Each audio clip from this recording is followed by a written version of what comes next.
Ya, assalamualaikum warahmatullahi wabarakatuh, teman-teman.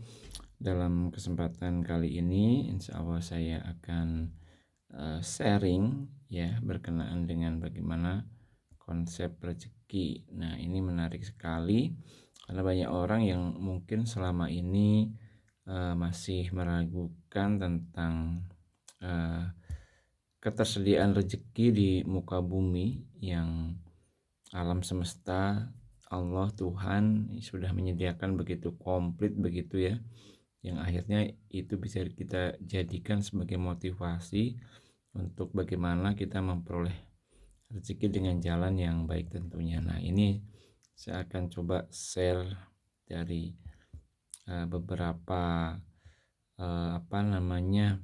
sumber ya. Tentu ini bukan dari saya, tapi saya hanya membacakan dan meyakini bahwa ini bisa menjadi motivasi buat kita. Pada hakikatnya sudah tersedia, nah nanti akan mendatangi kita semua. Nah, yang pertama, nah ini nih banyak sekali ya. Nah, ini jadi hakikat rezeki itu ya ini nih, bukanlah hanya harta. Kadang orang memandangnya itu hanya harta, padahal ya kita tahu bahwa rezeki itu ya merupakan rahmat dari Allah, yang nanti kita hanya cukup kewajibannya adalah berusaha atau ikhtiar, namun datangnya ini ya memang atas kuasa Allah begitu. Nah, sorry ya, saya taruh di sini ya. Oke.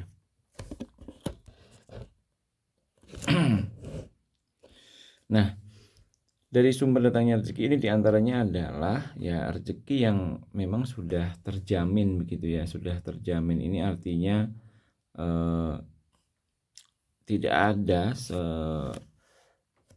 tidak ada satu makhluk melata pun yang bergerak di atas bumi ini yang tidak dijamin oleh Allah rezekinya. Ini di Quran surat Ahud. Jadi kalau kita memang yakin betul tentang rezeki datangnya dari Allah, nah ini Qurannya begitu.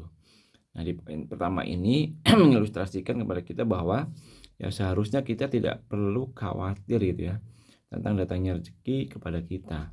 Semua makhluk apalagi yang namanya manusia ya, sebagai manusia ya insya Allah sudah terjamin kebutuhannya. Semuanya sudah tersedia lebih dari cukup untuk semua orang ya. Nah, yang kedua, rezeki karena ungkapan syukur. Nah, ini Qur'annya di Quran surat Ibrahim. Sesungguhnya jika kamu bersyukur pasti akan menambah nikmat kepadamu. Nah, di poin ini sederhana namun kekuatannya sungguh sangat ajaib ya. Ungkapan syukur kita tidak memerlukan modal dan biaya. Ya, namun hasilnya ya sungguh menakjubkan. Ya, percayalah dan imani aja begitu ya. Ungkapan syukur adalah pelipat ganda pertambahan nilai segala sesuatu. Nah, ungkapan syukur ini adalah saluran terbesar untuk memperbaiki hati kita juga gitu ya. Jadi kalau teman-teman sudah belajar tentang kasat mata dan tak kasat mata, ini contoh kekuatan energi listrik kan tak kasat mata ya, namun dayanya kita bisa rasakan ya, tak perlu kita perdebatkan lagi. Magnet juga sama, tak kasat mata tapi dayanya kerasa juga gitu kan.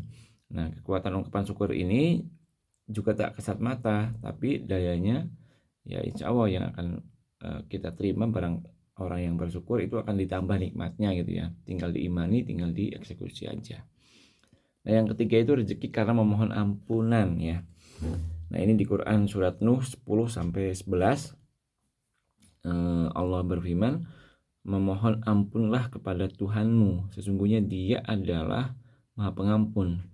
Pasti Dia akan mengirimkan hujan kepadamu dengan lebat, rezeki yang banyak ya, dan memperbanyak harta. Nah, poin ketiganya cukup sederhana, hasilnya pun juga tak perlu dipermasalahkan lagi ya, kita cukup percaya mengimani. Setiap manusia memang tempatnya khilaf dan salah, bahkan ya secara ilmiah pun rata-rata umat manusia itu memiliki 77% pemikiran negatif ya.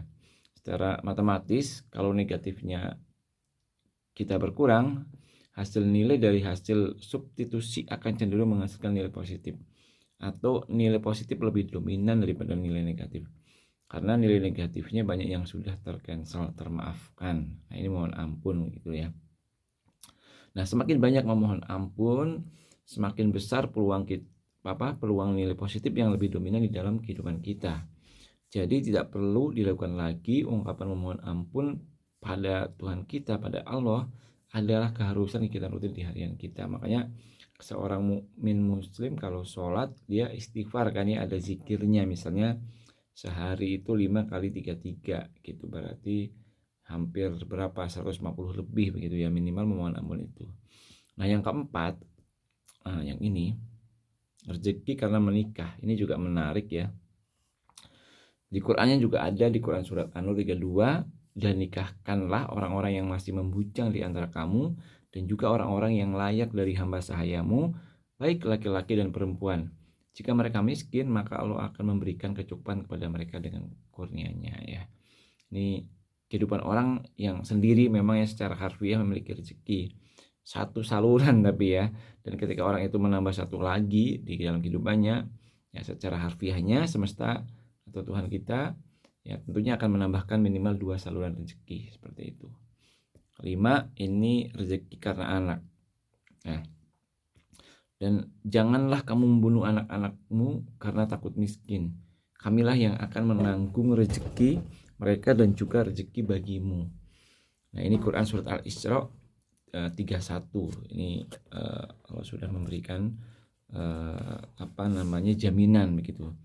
Banyak anak banyak rezeki gitu kan kata orang gitu ya. Terus banyak anak tanda kurung buah juga yang memiliki banyak karyawan misalnya atau anak buah, ya ini rezekinya juga akan banyak. Nah, bayangkan saja ketika kita memiliki usaha dengan karyawan 100 anak buah gitu ya. Pasti kita akan memiliki saluran rezeki jauh lebih banyak jika kita dibandingkan hanya memiliki misalnya cuma 1 atau 10. Nah, letak keberkahan berbisnis salah satunya adalah membuka lapangan pekerjaan atau membuka lapangan keran rezeki sebenarnya untuk sebanyak-banyaknya umat manusia. Nah, sehingga kebermanfaatan bisnis ke banyak orang terpenuhi seperti itu. Oke, yang keenam ini rezeki karena takwa. Ini Qur'annya juga sudah jelas, artinya kitab suci ini yang nggak bisa dibantah begitu kan.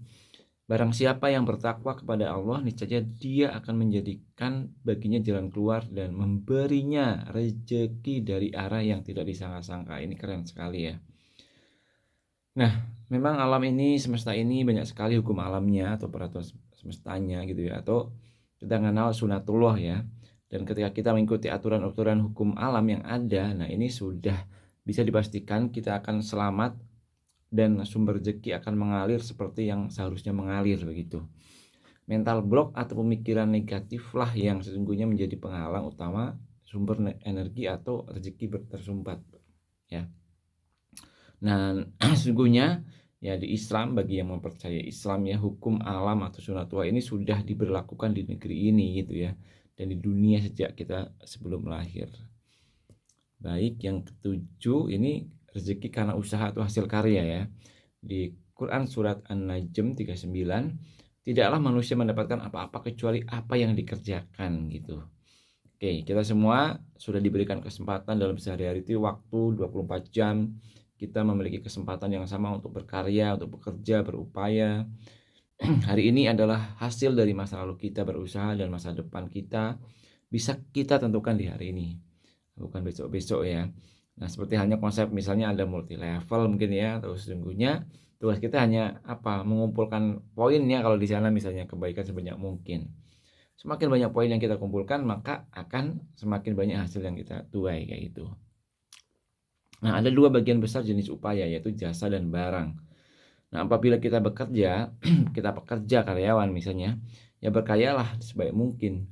Kebaikan itu akan kita tuai sendiri. Nah, kalau kata orang Jawa, sopo sing gawe bakal nganggur. Nah, begitu ini cowoknya. Ini ya keren ya. Sopo sing gawe bakal nganggur gitu. Oke, nah apabila berdagang ya jualah barang yang sebaik mungkin dengan kualitas dan pelayanan yang terbaik yang bisa kita lakuin. Nah, bukan memaksakan pembeli untuk membeli, tetapi fokuslah untuk menyediakan barang kebutuhan bagi orang lain yang membutuhkan barang tersebut sebaik mungkin. Nah, ini susah juga sebenarnya, tapi mindset kita harus dibuat mudah situ. Oke ya. Nah, kita akan untung di saat kita bisa menguntungkan orang lain. Ini kunci masternya, ini case suksesnya kayak gitulah. Dan sesungguhnya kita akan untung di saat membeli, bukan di saat menjual. Makanya membeli pun yang menebarkan energi gitu ya, menyalurkan energi ke para penjualnya. Ini Robert Kiyosaki ya. Nah, ini yang ke-8 adalah rezeki karena memberi. Nah, di Quran surat Al-Baqarah 245 ya. Siapakah yang mau memberikan pinjaman kepada Allah, pinjaman yang baik, zakat, infak atau sedekah, maka Allah akan melipat gandakan pembayaran kepadanya dengan lipatan yang banyak. Wah, mantap sekali nih ya. Nah, poin yang terakhir ini adalah kunci masternya adalah gongnya kehidupan dunia, memberi, berdema, atau orang luar biasanya bernyebutnya investasi begitu kan. Bahkan orang yang meninggal dunia ya, hal pertama yang ia pikirkan adalah ingin meluangkan waktu untuk berderma jika dikasih kesempatan hidup lagi. Memberi adalah satu aksi agar kita bisa diberi atau agar kita menerima. Jadi memberi sama dengan menerima, seperti itu. Nah, ini adalah kunci induk kehidupan. Nah, di poin terakhir ini yang sesungguhnya adalah uang bekerja untuk kita, bukan kita diperbudak uang seumur hidup kita ya. Nah, memberi atau berdema ini adalah suatu bisnis perniagaan yang pasti untung. Atau tidak mungkin akan merugi ya. Memberi atau berderma adalah investasi yang pasti untung untuk masa depan kita.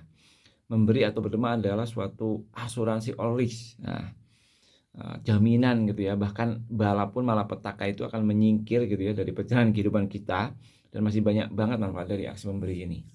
Nah, itulah beberapa sumber yang saya dapetin gitu ya, baik di buku resmi, status dan sebagainya, di training seminar. Dan ternyata tidak ada satupun yang menyebutkan rezeki berasal dari perdagangan atau jual beli gitu ya, meskipun itu menjadi syariatnya. Jual beli hanyalah sarana gitu ya. Poin ke-7 adalah aplikasinya, yaitu berusaha, bekerja, berbisnis.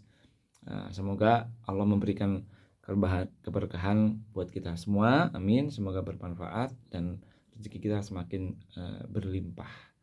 Oke, assalamualaikum warahmatullahi wabarakatuh.